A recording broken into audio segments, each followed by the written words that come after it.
Amazing. And also I would like to ask you कि आप लोगों की प्रेपरेशन जो है वो कैसी चल रही है. आई एम होपिंग कि आप टोटली पम्प्ड है and you are prepared for your January preparation right now. And I just hope, I wish you all the very best that each and every participant, जितने भी students prepare करें for the UGC NET Psychology examination, आप लोगों के results अच्छे आए and you achieve your target which is JRF in the upcoming year. Alright, so as you already are aware that हम ये particular series start कर रहे हैं जहाँ पे हम practice शुरू कर रहे हैं from past years question papers. तो आज का जो हमारा previous year question paper है that is basically 2019. So आज हम start off करते हैं with this. Now before that मैं थोड़ा सा आपको अपना शेड्यूल बताना चाहती हूँ that I am available on YouTube at 2:15 PM and on the master class at 3:15 PM. Master class usually आपके लिए फ्री होती है. तो ये जो हमारी सीरीज़ है YouTube वाली, ये पार्ट 1 एंड पार्ट 2 में चल रही है. तो पार्ट 1 यूजुअली आपका YouTube पे होता है एंड पार्ट 2 आपका मास्टर क्लास पे होता है. मास्टर क्लास आपके लिए फ्री है टेक्स्टबुक के प्लेटफॉर्म पे, so you can come and join the master class also. So without wasting any more time, let's begin with question number 1. Start off karte quickly. Okay, let's start.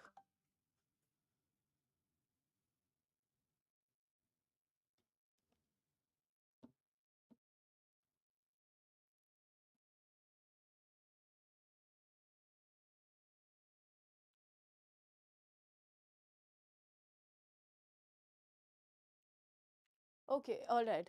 Now quickly let's begin into this question.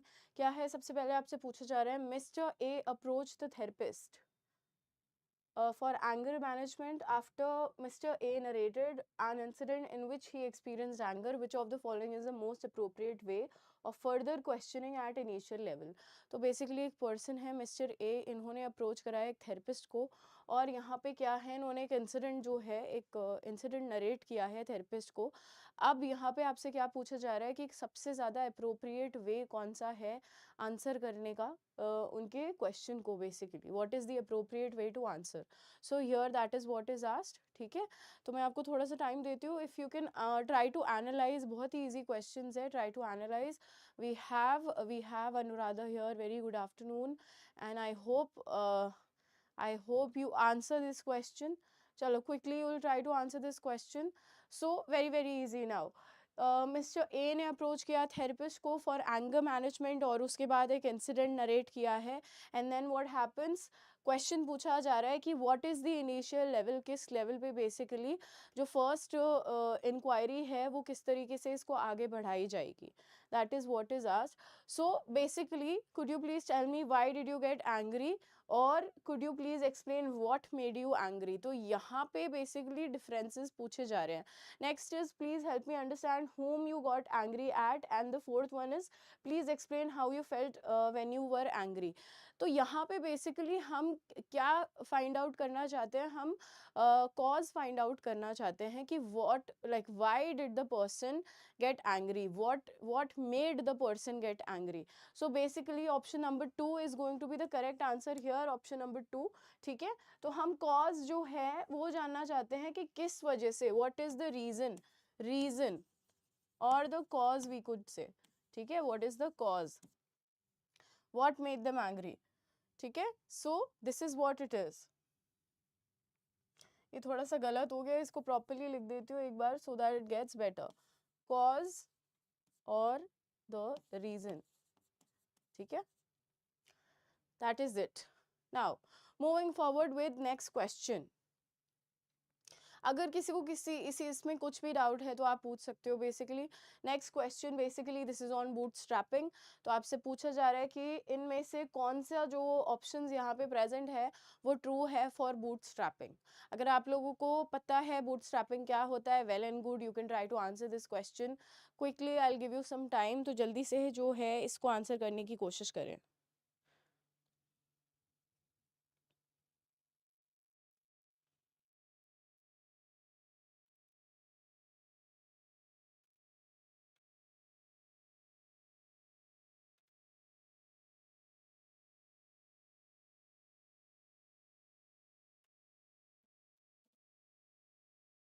Very very easy, let's try to answer this question. अब क्या है basically, if you are aware what is bootstrapping, ठीक है, तो bootstrapping क्या होता है, एक स्टैटिस्टिकल टेक्निक होती है जो कि यूज़ की जाती है to find out the assumptions of a parameter. जब भी हम कोई नॉर्मल डिस्ट्रीब्यूशन या फिर किसी भी तरीके का जो हम डिस्ट्रीब्यूशन देखना चाहते हैं, तो उसमें स्टैटिस्टिकल टेक्निक जो है अप्लाई की जाती है. और ये बेसिकली क्या है, रिसर्च में यूज़ होती है. This is basically research technique, ठीक है. और यहाँ पे हम क्या फाइंड आउट करते हैं, यहाँ पे हम वेरिएंस को जो है फाइंड आउट करते हैं कि कितना जो हमारा डेटा है वो वेरी कर रहा है. We find out what, variance of data, ठीक है.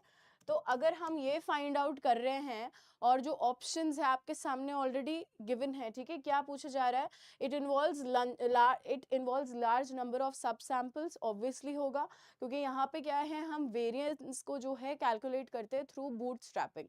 तो लार्ज नंबर ऑफ सैंपल्स को ही तो हम स्टडी करते हैं. फर्स्टली ये करेक्ट है. दूसरा, it does not rely on assumptions about a population, which is true, ये किसी अजम्पशन पे जो है रिलाई नहीं करता, ठीक है. तीसरा, it is applicable in case of non metric data, ठीक है. यहाँ पे ये बोला जा रहा है applicable in case of non metric data. Already bootstrapping जो है रिसर्च का पार्ट है, एक रिसर्च की स्टैटिस्टिकल टेक्निक है. So this option is already wrong, क्योंकि नॉन मेट्रिक डेटा थोड़ी यूज हो रहा है यहाँ पे. हम मेट्रिक डेटा जो है वही इस्तेमाल करते हैं, कैलकुलेशन बेस्ड ही चीज़ें जो है वो करते हैं. Now it is based on sample data only. So यहाँ पे A, B and D is correct right now. Option number 3 is the correct answer, ठीक है. And I hope that you don't have any doubt in this particular question, ठीक है. Moving forward with the next question now. Question number 3.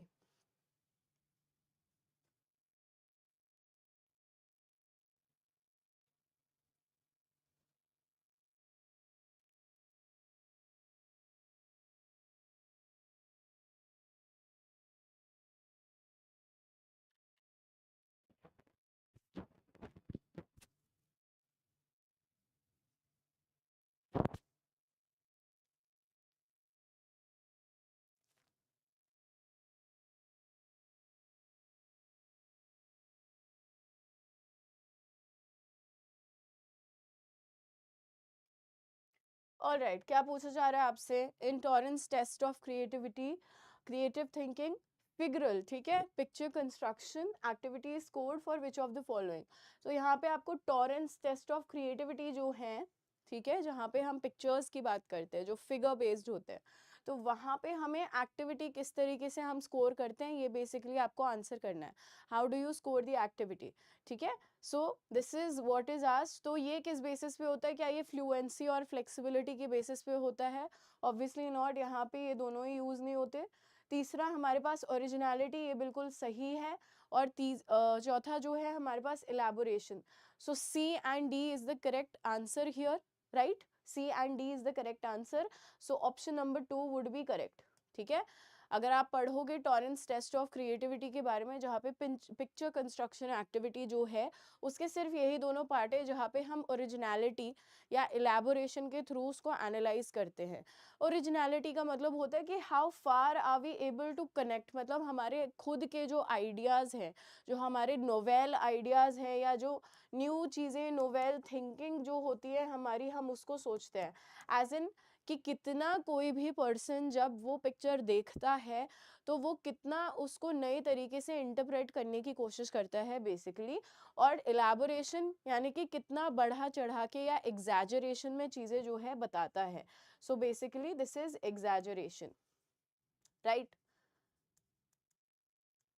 Moving forward with the next question now. Question number 4, very very easy. Question number 4, limbic system, basically limbic system, basal ganglia and corpus striatum कौन से part of the brain के, मतलब किस section जो है brain का, उनके parts हैं. दिस इज बेसिकली पार्ट्स, ठीक है. ये थोड़ा सा गलत हो गया, इसमें स्पेलिंग गलत हो गई. Parts of which section of the brain.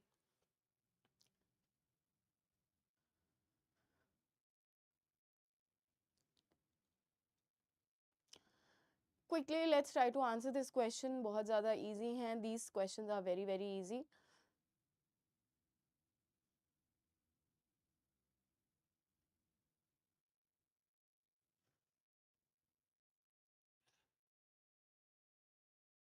ठीक है, ओके।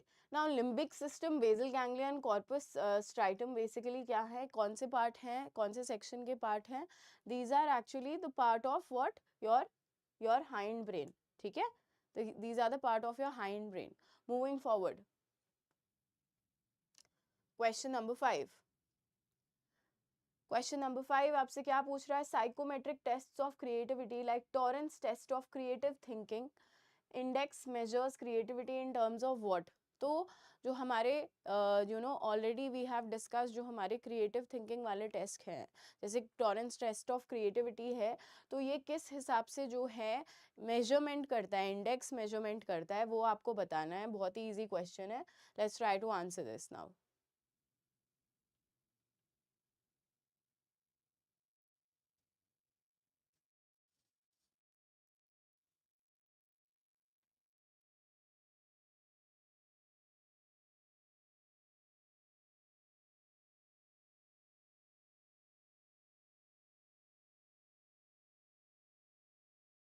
ओके, नाउ इसमें से अगर बाय चांस हम इसको एनालाइज करें, जो भी ऑप्शंस यहाँ पे अवेलेबल हैं, पर्सन प्रोडक्ट, पर्सन प्रोडक्ट और परसुएशन, ये तीनों जो है पार्ट्स हैं हमारे टॉरेंस टेस्ट ऑफ क्रिएटिविटी के, ठीक है। साइकोमेट्रिक टेस्ट जो हमारे ये होते हैं, बेसिकली इसका जो इंडेक्स मेजर है क्रिएटिविटी का, ये इन तीनों के हिसाब से होता है, पर्सन प्रोडक्ट और परसुएशन। और प्रोसेस जो है बेसिकली ये आपका जो है एलिमिनेट हो जाएगा। So the correct option right here is option number 3, ठीक है। Moving forward with the next question, question number 6। Now आपसे क्या पूछा जा रहा है, रेडियो इम्यूनोलॉजिकल एसेज के हिसाब से इनमें से कौन सा जो है ट्रू है, what is true about radiological immunology logical assays, ठीक है।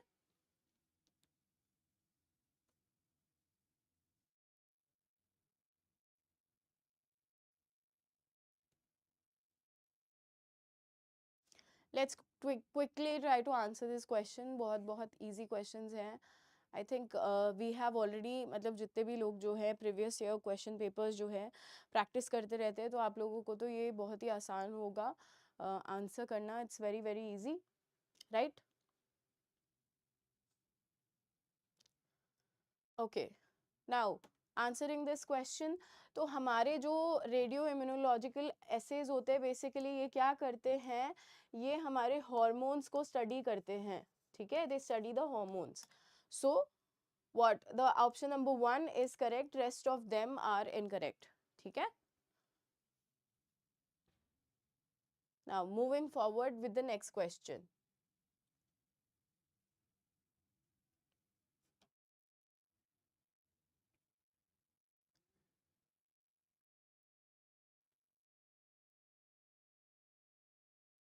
okay, next question क्या पूछा जा रहा है आपसे, a competent female, a competent and a well performing female level manager did not consider herself suitable for the position of senior manager, thinking that females are not suitable for such high positions.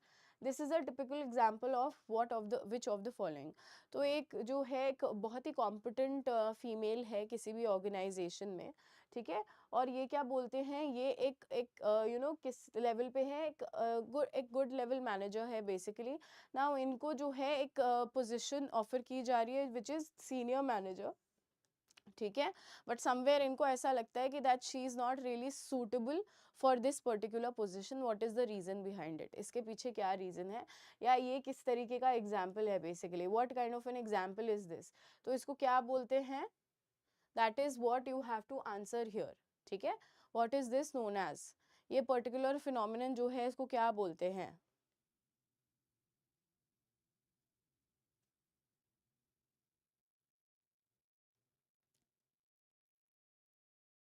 Okay, so in basically organisational psychology, ये जो particular phenomenon है इसको glass ceiling effect बोलते हैं, ठीक है, this is glass ceiling effect और phenomenon, ठीक है। Moving forward now, question number 8।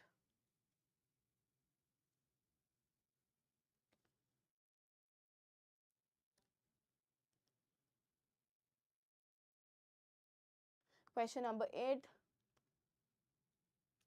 Let's try to answer this question. Which of the following are characteristics of post trauma growth? ठीक है, पोस्ट ट्रॉमा ग्रोथ जो है उसके कैरेक्टरिस्टिक्स क्या हैं, यानी कि जब भी हमारे साथ कोई ट्रॉमेटिक इंसिडेंट हो जाता है उसके बाद जो इवेंट होते हैं which actually follows the event that follows, यानी कि ट्रॉमा होने के बाद जितने भी इंसिडेंट्स हमारे साथ हो रहे हैं तो उस पर्टिकुलर ग्रोथ में क्या होता है exactly, so that is being asked. ठीक है, तो यहाँ पे आपके पास ऑप्शंस अवेलेबल है। Are relationships are strengthened or enhanced, या self views become much positive. ठीक है, लाइफ फिलोसफीज बिकम्स एम्बिगुअस, यानी कि हमारी जो लाइफ की जो फिलोसफीज है वो अनक्लियर हो जाती हैं और ज़्यादा। ठीक है, create a acceptance of personal limitations. ठीक है, so you have to answer accordingly now.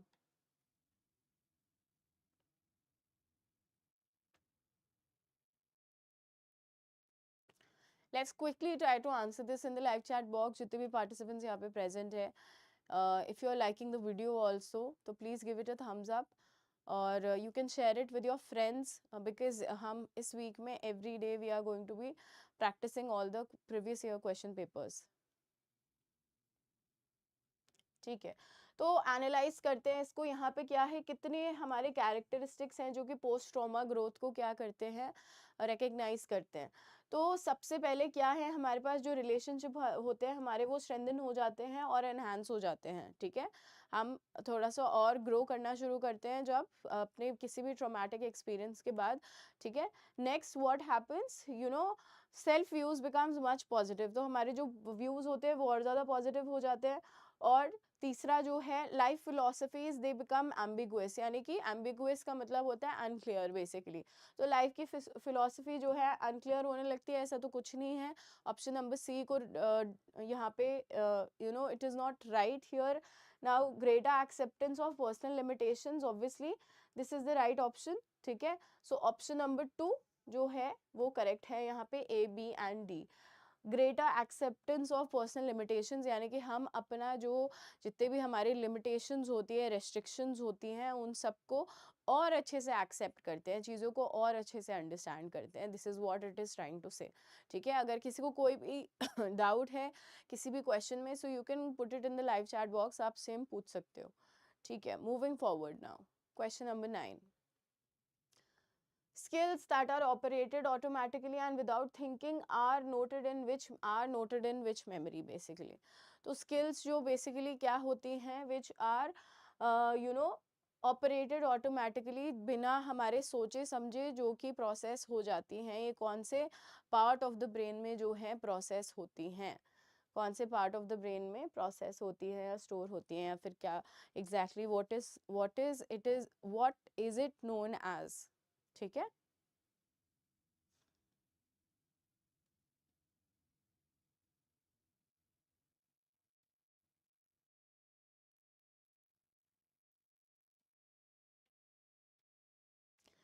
बहुत बहुत इजी क्वेश्चंस हैं guys, you can try to answer them in the live chat box also, just in case you are trying, so please try to answer them in the live chat box. ठीक है,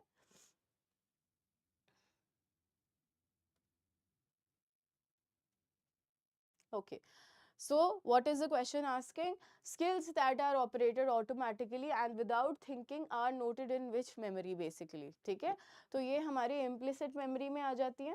ठीक है, implicit memory का part होती हैं जो memories हम process कर रहे होते हैं। ठीक है, and these are what automatic, हम बिना सोचे समझे जितनी भी चीज़ें हम प्रोसेस कर रहे हैं तो वो सारी हमारी implicit memories में आ जाती हैं,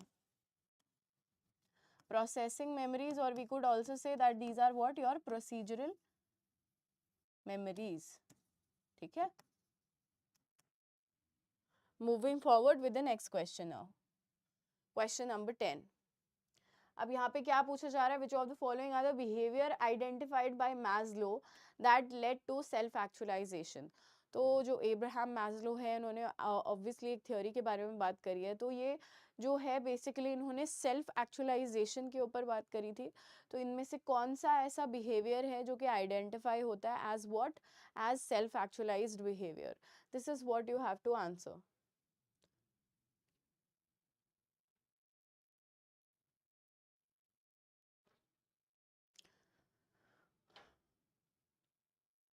All right, let's try to answer this question. Very, very easy.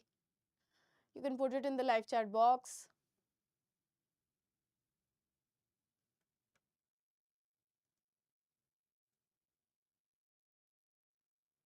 Okay, तो सेल्फ एक्चुअलाइज पर्सन के क्या बेसिकली बिहेवियर होते हैं, ये हमें आइडेंटिफाई करना है।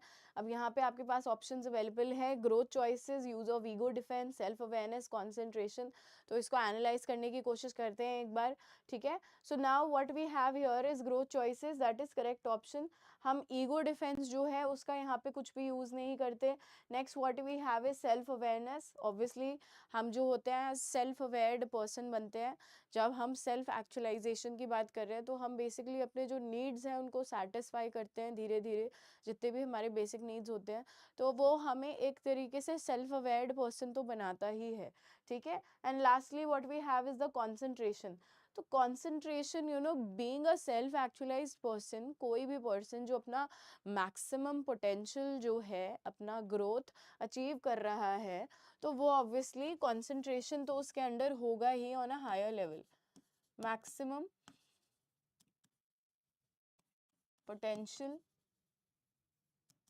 ऑफ अ पर्सन, ठीक है।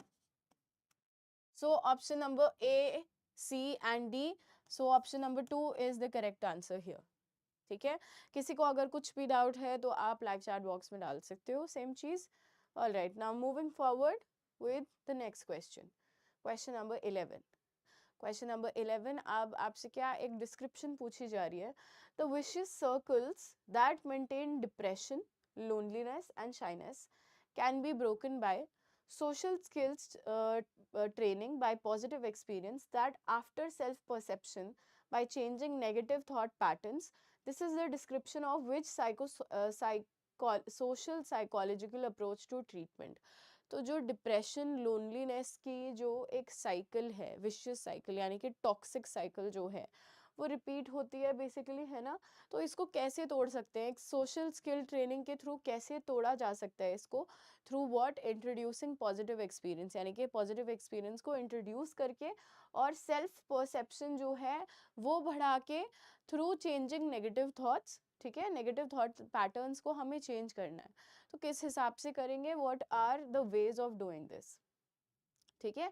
और ये बेसिकली हमारा कौन सा सोशल साइकोलॉजिकल अप्रोच है हमारे ट्रीटमेंट का, this is what you have to answer, ठीक है। So far the analysis is done. अब अगर आप कोशिश कर रहे हैं, try to answer this question and quickly let's answer.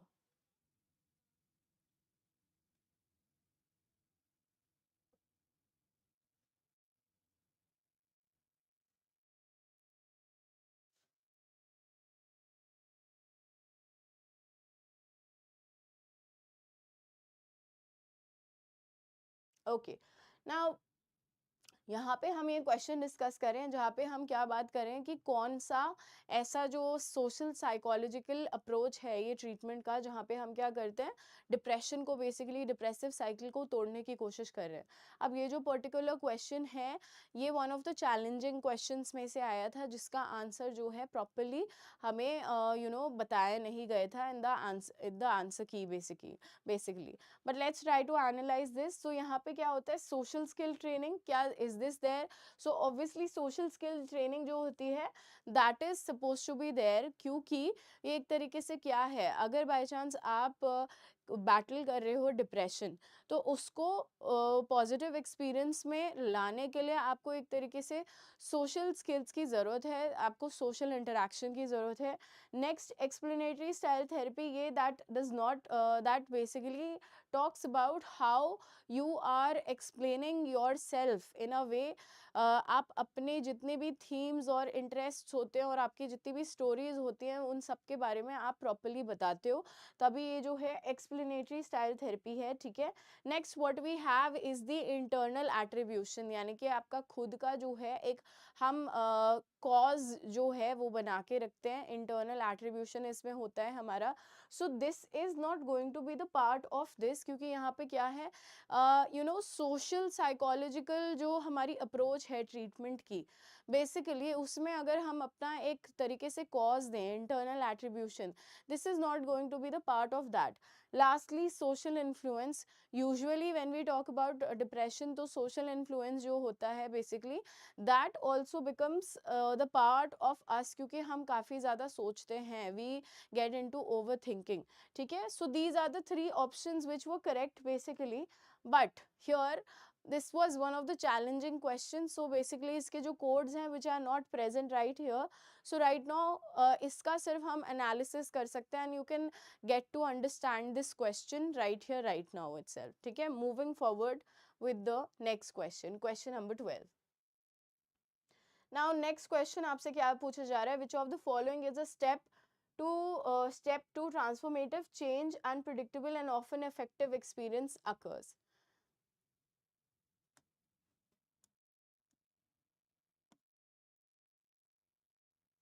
Okay, let's try to answer this question now.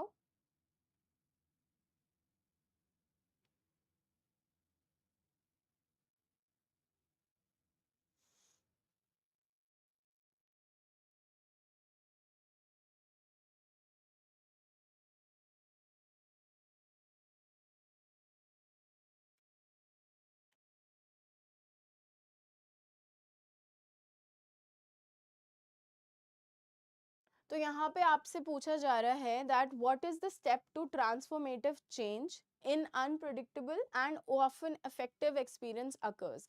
Effective experience हमारा क्या होता है, जो बेसिकली होता है फीलिंग कंपोनेंट. ठीक है, जब हम चीज़ों के बारे में फील करते हैं प्रॉपरली, ये हमारा इफेक्टिव एक्सपीरियंस होता है. ठीक है, तो अब हम बेसिकली क्या इसमें एनालाइज करने की कोशिश करें कि हमारा ट्रांसफॉर्मेटिव चेंज किस हिसाब से होता है. So basically this is due to what, this is due to your inspiration right now. Inspiration की वजह से होता है obviously. ठीक है, moving forward with the next question now, question number 13th. Let's try to analyze this question and let's try to answer this question very quickly.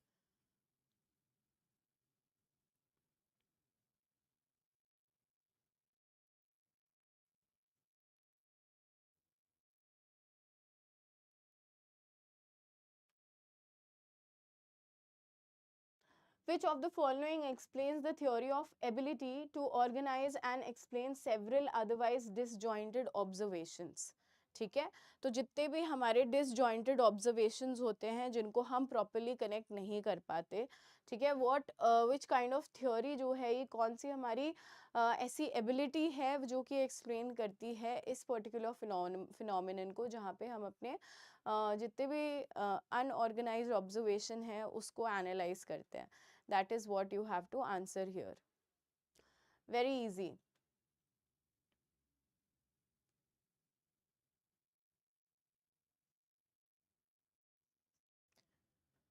Okay, those of you watching, it would be really nice if you start interacting in the live chat box. Kind of gives us motivation also to come up with the new videos. And just in case अगर आपको ऐसा लगता है कि that you know ये जो videos हैं, these are basically helpful for you, so you can always give it a thumbs up here on the video, right?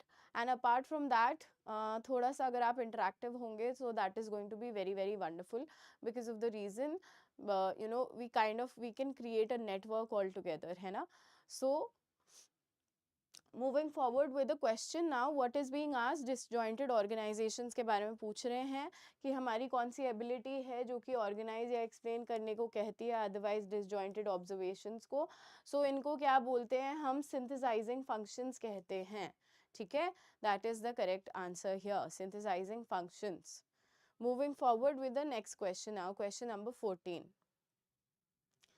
Now आपसे यूंग के बारे में पूछा जा रहा है. Jung identified 8 personality types on the basis of which of the following. तो 8 personality types इन्होंने आइडेंटिफाई करे थे किस बेसिस पे. ठीक है, that's what you have to tell. Very very easy.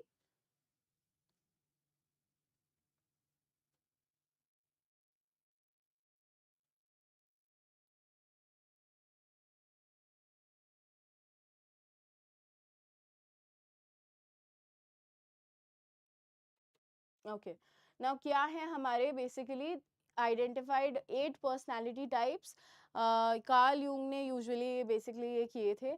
So there were what, there was these 8 personality types that was identified by Carl Jung. So the right answer for this would be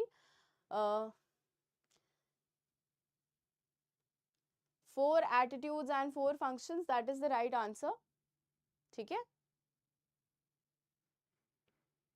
all right. Now we'll move forward with the next question. Question number 15.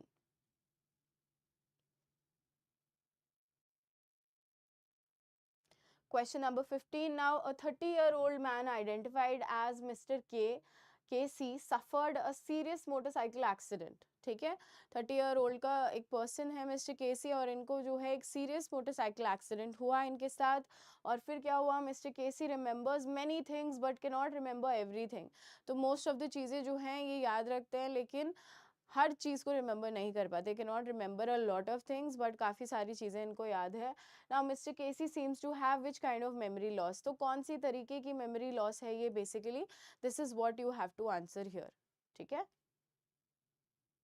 So the keywords lies here itself, मतलब जो भी हमारे keywords हैं ये already questions में present है. He remembers many things, काफ़ी सारी चीज़ें जो हैं उनको याद रखते हैं, लेकिन सारे जितनी भी चीज़ें हैं उनको याद नहीं रख पाते. So what kind of memory loss is this, ये किस तरीके का मेमोरी लॉस है.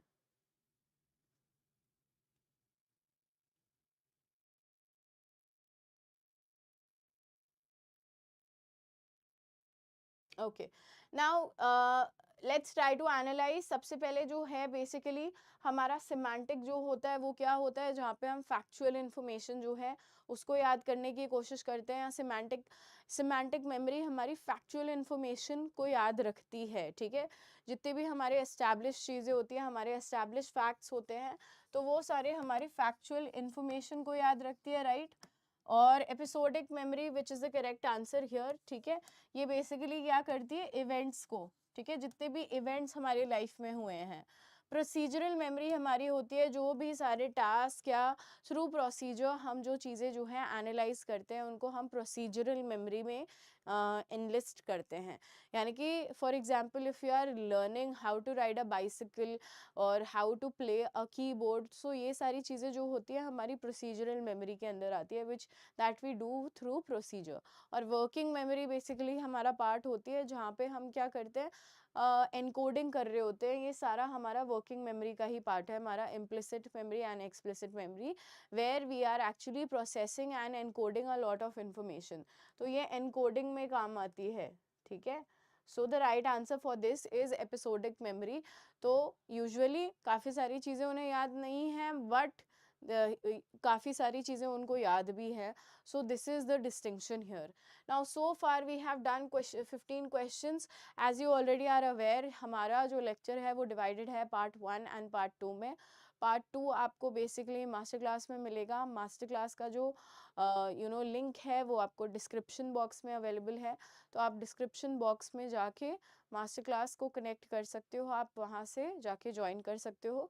That is basically free for you. ठीक है, so apart from that, just in case you guys want any of the जितने भी नोट्स होते हैं, you want notes for the YouTube lectures and the master class lecture, तो आप मेरा Telegram का जो चैनल है मृणालिनी मैम अंडरस्कोर टेस्टबुक, इसको ज्वाइन कर सकते हो.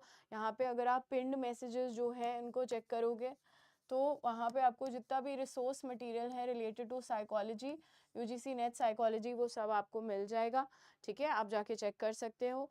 And at the same time something that I would like to tell you, कुछ बच्चे ऐसे भी होंगे जिनकी preparation up to the mark नहीं होगी फॉर जनवरी 2025 एग्जामिनेशन. ठीक है, तो जस्ट इन केस अगर आपको ऐसा लगता है और आप उन लोगों में फॉल करते हो, so you can always come and ask for the guidance here.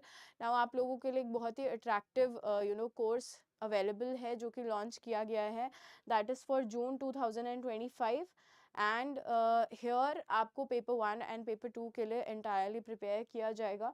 सो यहाँ पे आपके पास क्या क्या अवेलेबल है, पूरा live complete preparation is available, live classes होती हैं. And just in case you are not able to achieve the live classes, you can always have recorded versions of the same. Apart from this, आपको जो notes हैं that are also available both in Hindi and English. तो आप जो है अपनी preparation entirely इस particular course के साथ कर सकते हो. Just in case अगर आपको ऐसा लगता है that you don't want to join the paid course, so there is always a free class available for you on the YouTube and on the master class. ठीक है guys, so with this I'm going to conclude this lecture. I will see you guys next time. Till then, take care. Bye bye everyone. Study well.